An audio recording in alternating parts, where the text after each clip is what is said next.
नमस्कार भावा आणि बहिणींनो. हे पहा, मी आहे आपल्या शेतामध्ये जरा चक्कर मारण्यासाठी आलेली पहा. तर हे पहा, जे एकदम मस्त ज्या रांगा दिसतात तर ह्या आहेत उडदाच्या, आणि जी एक फिक्कीला दिसते तर ही पहा आहे तुरीची. तर सध्या माझी सावली मोबाईलवरती पडत आहे. हे पहा, एकदम मस्त अशा तुरी पण लागलेल्या आहेत, म्हणजे उगलेले पण आहेत. आणि हे पहा, उडीद तर छान एकदम मस्त छान प्रकारे उगलेलं आहे. पूर्ण इथपासून म्हणजे एकदम सरळ रांगी व्यवस्थित उगलेले आहेत. तर जो हे आपलं 4.5 एकराचं रान आहे, तर हे 4.5 एकर रानामध्ये आपण गेल्या वर्षी तूर आणि कापूस केलेला होता. म्हणजे 8 रांगी कापसाच्या आणि 2 रांगी तुरीच्या, याप्रमाणे आपण ह्यामध्ये पीक केलेलं होतं. पण यावर्षी आपण तसं न करता फक्त इथपर्यंत, म्हणजे ह्या 8व्या तासापर्यंत आपण तूर आणि उडीद पेरलेलं आहे इथपर्यंत. म्हणजे त्या बांधापासून जे रान दिसतं तर हे पूर्ण, तर समजा 2.5-3 एकर रान आहे हे. तर ह्याच्यामध्ये आपण उडीद आणि तूर केलेली आहे. आणि हे जे राहिलेलं आहे हा कोपरा, तर हा जवळपास 1.5 एकरचा आहे. तर हे आपण रिकामं ठेवलेलं होतं. म्हणजे तसं याच्यामध्ये पण तूर म्हणजे कापूस आपल्याला लावायचा किंवा पेरायचा होता, पण पाऊसही नंतर परत आला नाही, त्यामुळे आपण काय पेरणी केलेली नाही. तर आता पहा, एकदम पलीकडे दिसतंय तर ते ऊन, एकदम ऊन दिसतंय. आणि आता पहा, सावली अलीकडं ऊन आलंय, म्हणजे सारखं शिराळ ऊन चालूच आहे. तर आलंय आता, म्हणजे इथपर्यंत पूर्ण पहा एकदम ऊन झालंय आता, कारण पूर्ण शिराळ होतं. आणि ह्या भागात पहा, आता जिकडं काळं दिसतंय इकडं पूर्ण झाकायला आहे, म्हणजे इकडं पूर्ण सावली आहे आणि अलीकडं ऊन आहे. अशा प्रकारे एकदम वातावरण तर एवढं तंग झालेलं आहे, खूप गरमी होत आहे. पण पाऊस तर नाही आहे, कारण ह्या 8 दिवसामध्ये आपल्याला अजिबात पाऊस पडलेला नाही. पावसाची खरंच खूप जास्त प्रमाणामध्ये गरज आहे.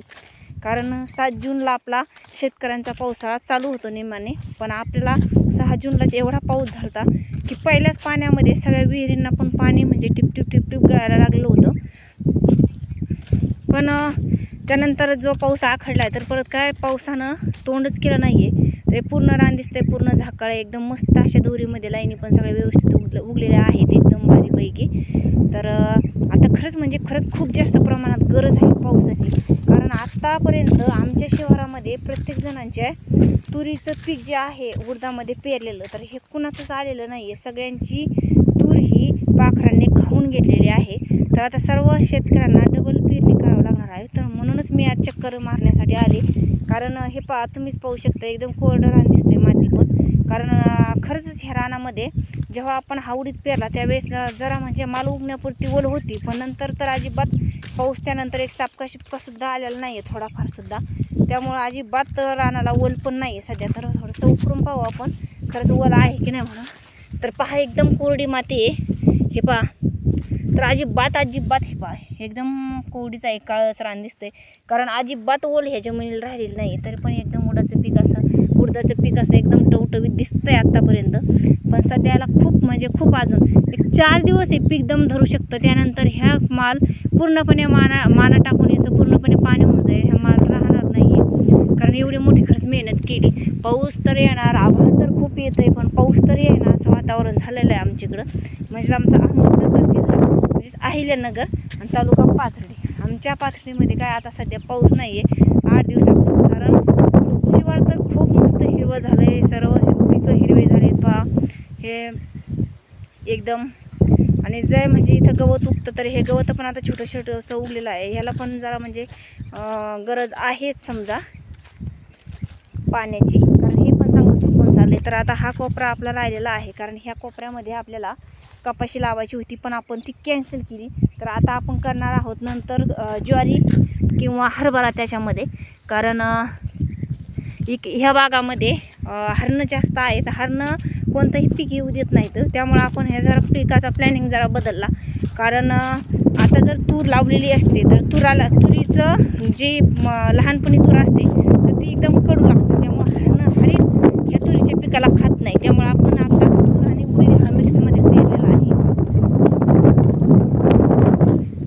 अजून कवठीचं पण उत्पन्न चांगलं, म्हणजे पहा कवठीच्या झाडाला पण मस्त कवठ आहे, खाली पण असा सडा पडलेला आहे. ज्यांना नसतं त्याला प्रत्येक गोष्टीची किंमत कळते. कारण आम्हाला आहे, आमच्या नशिबात आहे, पण आम्हाला खाऊसं वाटत नाही आणि आवडतही नाही. म्हणजे एक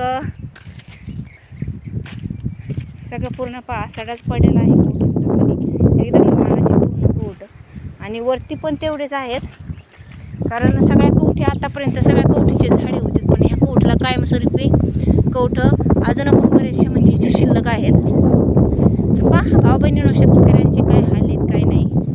कारण शेतकरी जर नुसत्या शेतीवर जर अवलंबून राहिला ना शेतकऱ्याला भीकसुद्धा कोणी द्यायचं नाही. कारण एवढा मोठ्या जमिनीचा शेतीचा शेतमाल जो असतो त्याला भीकसुद्धा कोणी वाढणार नाही.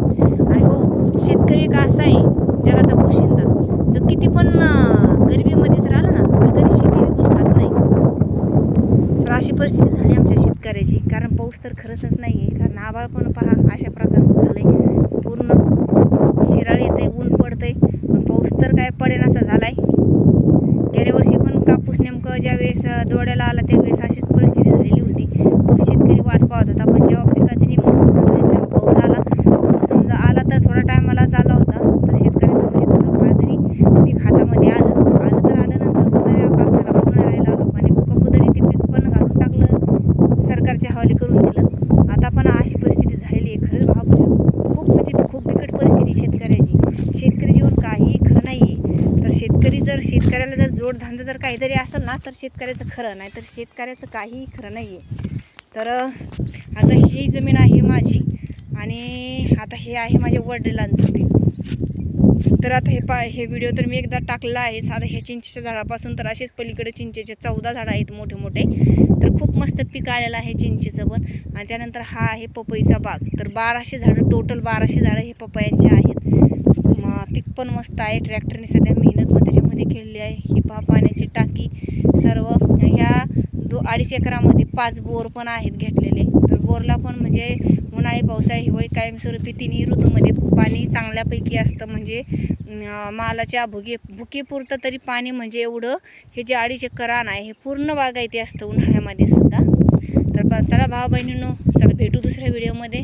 तर घ्या तोपर्यंत तुमची काळजी. पाहू द्या आम्हाला पण पावसाची वाट कधी येतंय. आता जेव्हा पाऊस पडेल ना तेव्हाच व्हिडिओ टाकू आपण यूट्यूबवरती.